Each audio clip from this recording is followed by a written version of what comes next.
Who remembers when their sibling did that thing growing up where it was like, I'm not touching you, I'm not touching you, where they got so close but didn't actually touch? Or a time when a toddler does something that just it pushes that boundary, it just toes that line, not technically doing something wrong that they shouldn't be doing, but it just pushes your limit. And what is it to react to that? You can't overreact because then it gives into the exact thing that that person is trying to achieve, but you can't ignore it.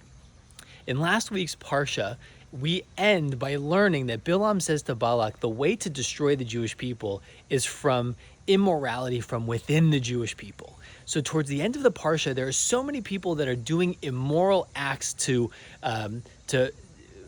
another god that that God actually puts a plague over the people, and thousands of people are dying.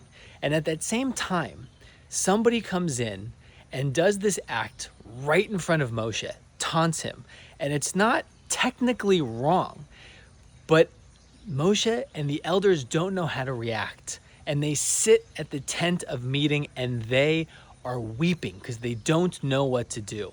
And this guy Pinchas comes in and does something quite drastic, and by Pinchas's action, the plague ends, and that is what's determined is the right thing to do. So this week's Parsha, Pinchas, is about this man. And so what was it that was so special about what he did that ended the plague and he gets his own Parsha?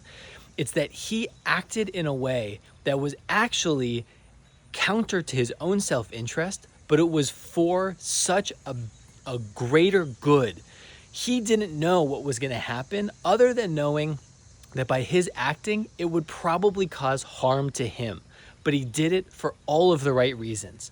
Contrast that with people who sometimes do the right thing, but they do it for the wrong reasons. They do it for the gratification. They do it for the aggrandizement. They do it for the accolades.